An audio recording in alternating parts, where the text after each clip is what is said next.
There are a few people in this world that I would call my best friends. They are very important people to me, and even though some of them are, many, many states away, and some are only a quick drive down, by like 40 minutes away, these people are very dear to me, and it would break my heart if I had to fight them in any sense of the word. The reason I'm bringing this up is this week's chapter is chapter 1124, Close Friends. Hello Internet, I am the hero of Julios once again with another One Piece chapter summary.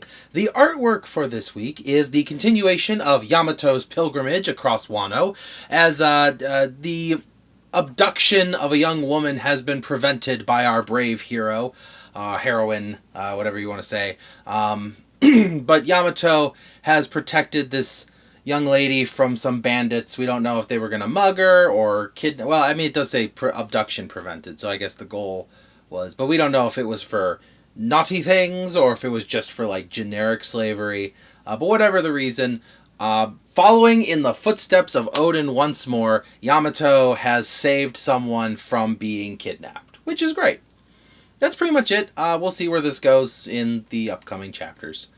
So, the chapter itself is great. I absolutely love what's going on here. So Morgans is super pumped. He's like, oh man, look at all these amazing things that have happened. We got Egghead going on. We got the Blackbeard pirates doing stuff. Like, this is great. I don't even know where to begin. We need to, like, stir up as much fear and terror as possible. Make the people worry. Make the people suffer. Make the people beg for any source of information, because I am he who controls the info.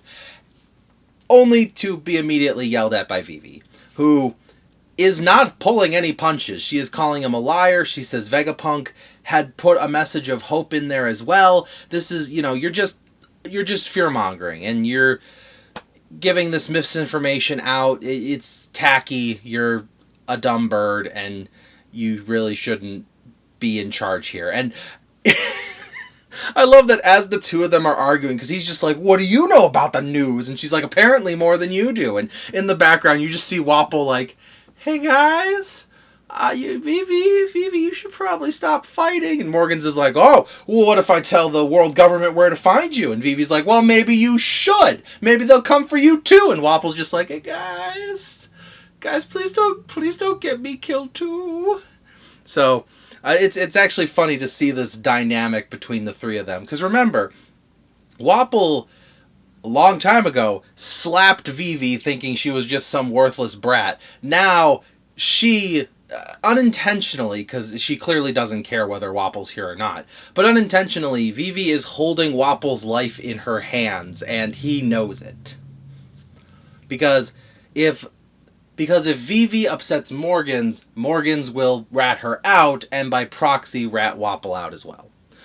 So Morgans brings up all these other crazy things that are happening in the world. Blackbeard defeated Law, Shanks defeated Eustace Kid, and Straw Hat Luffy murdered Dr. Vegapunk, and obviously Vivi's not happy with that. But all this crazy stuff going on is just sort of the way the news works, I mean, look at our world. The news is always giving out a bad message. The news is always telling you the worst case scenario. Nobody tunes into the news to hear good things. They only tune in when things are going bad. So from a newspaper standpoint, Morgans is in the right. From a moral standpoint, however, obviously Vivi's the correct one here. But speaking of crazy things going on in the world, we cut back to Egghead, post Straw Hat's great grand battle and the Egghead incident, as it will forever be called, as Sakazuki is calling over the transponder snail. He is calling out to any ship that can answer. Who's there? Is everyone dead? What happened? What's the situation? The Vegapunk message has finally cut out, so we got nothing on this. So Borsalino walks over, grabs the phone, picks it up, and says, shut up. And Sakazuki's like, oh, Borsalino, nice of you to pick up. You're slacking off, I guess. And he's like, oh, I'm the one slacking off. Let me tell you something right now, Sakazuki. Have you ever had to kill a close friend of yours? Have you ever had to harm someone you care about? And there's this brief moment where Sakazuki's like, what are you getting at? And he goes, I had to break my own heart today. I mean, you actually see in a panel Borsellino breaking down. He is crying behind his glasses.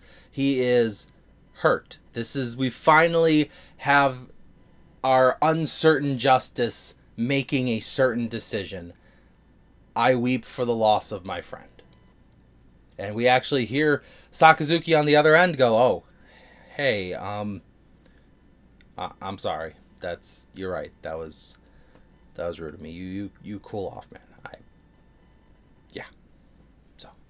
So yeah, Borsellino's not happy. He tells Sakazuki off, and we move on from there. There's really not much else to say on Egghead. I mean, I'd love to see what Emmett and Saturn talk about, but maybe that'll be next chapter, because we are going to finish off this chapter with one last scene change. We move on to the giant battle warship heading to Elbaf with the tiny Thousand Sunny down next to it as this massive frigate is heading back home.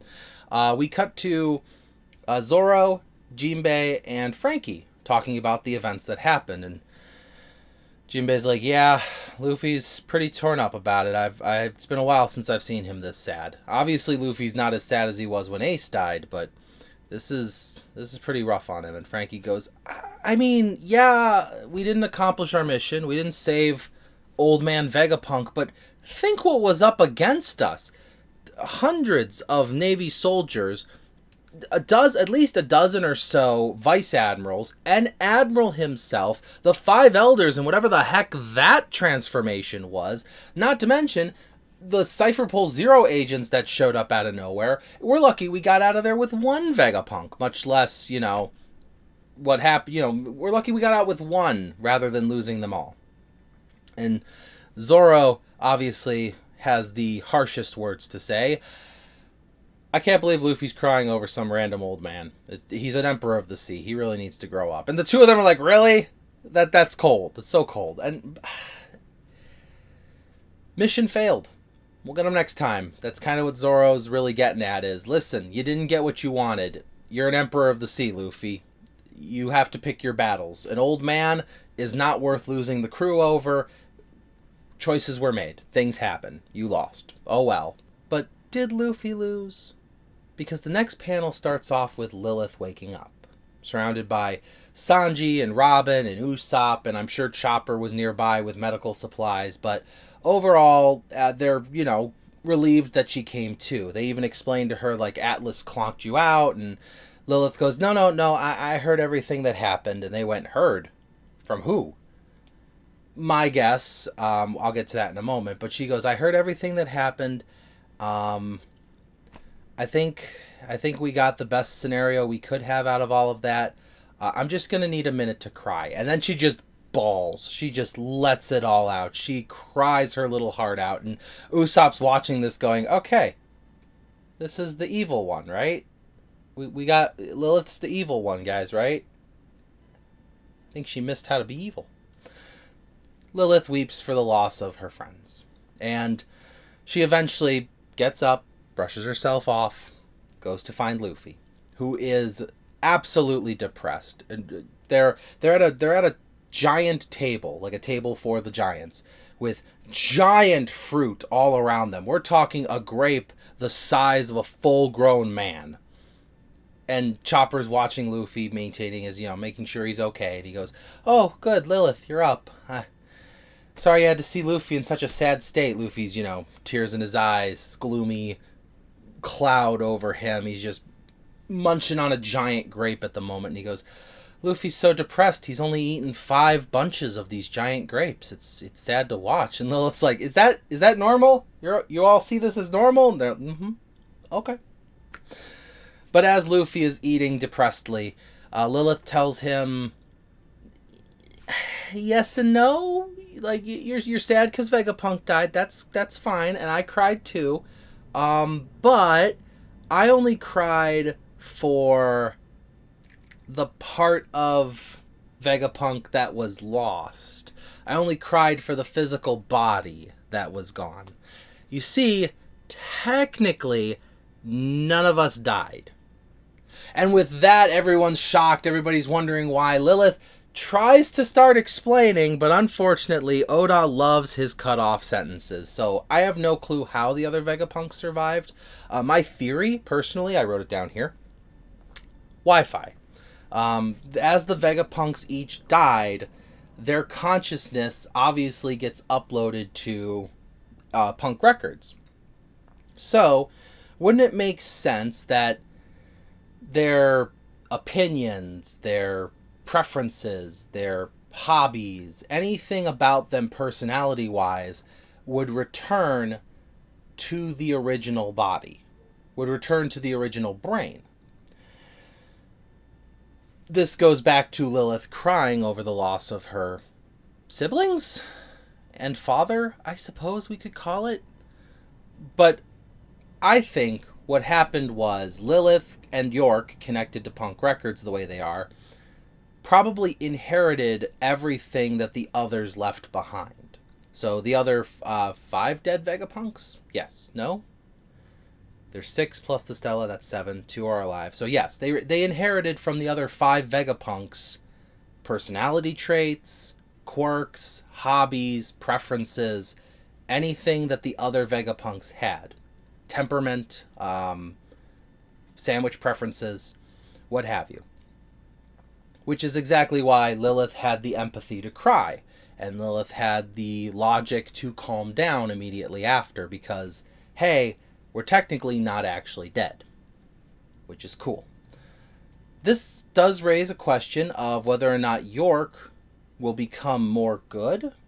Maybe she'll regret some of her decisions, or maybe everything got poured into Lilith. Because if you remember when Vegapunk first introduced us to this concept that, hey, the other 6 are all my satellites, they're all part of me, I divided myself into 6 additional people. If you combine us all together, you get me. Sure, he's not an old man in his mid-70s or late 60s, early 70s. He's now in the body of a young girl, but technically Lilith is Vegapunk.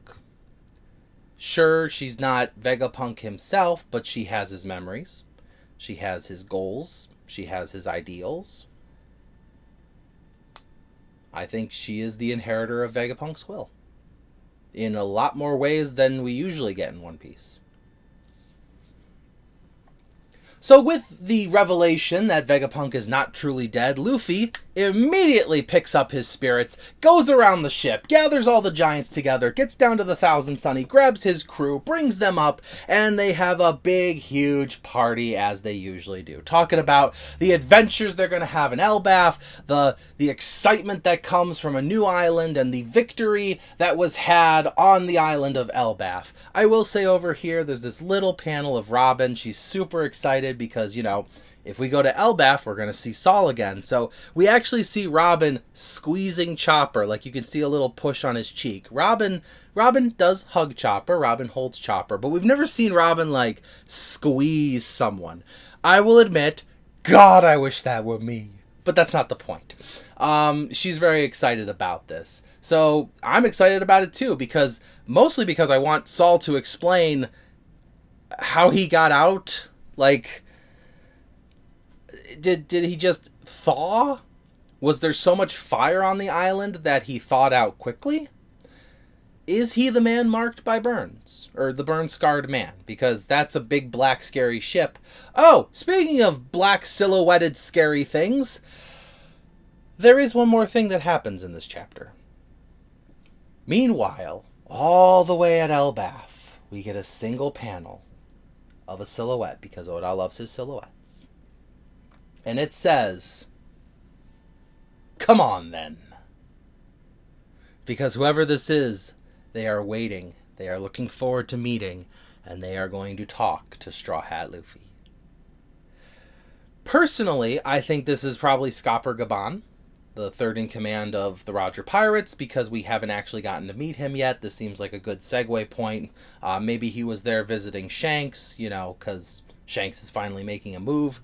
Also, this was a very similar silhouette to the individual we saw having a drink with Crocus. So if he was being, leisurely about it, he sails over, meets with Crocus. Hey, how you doing?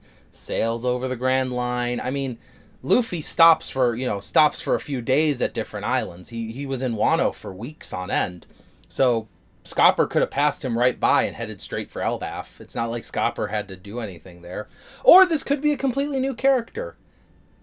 But whoever it is, a lot is going to happen in Elbaf. I don't think it's going to be a short arc. I think a lot of people, myself included, misunderstood just how long the rest of One Piece is going to be. We're in the final saga of the story, but that does not mean it is going to be short. Elbaf is going to be quite a hyped adventure. I'm really looking forward to it. I'm hoping for some power-ups for Usopp. I'm hoping for some character development for Usopp. But I'm also really hoping that with Lilith on the ship, I will not say Lilith for next Straw Hat. She's not going to join the crew. But with Lilith on board, Frankie might gain a few new tech upgrades too, since he finally gets to sit down in a calm environment and pick the greatest brain of the world and learn more about him. Or her. Or all of them inside the brain. Regardless, though, let me know in the comments below what you hope is going to happen. I think there's no new chapter next week, which works out great for me because I got somewhere I gotta be. I'll probably just post a usual pack battle or something. Regardless, I am looking forward to it, and I hope you are too. Thank you for watching as always, and I will see you in the next video. This is the Hero of Julios, Xing out.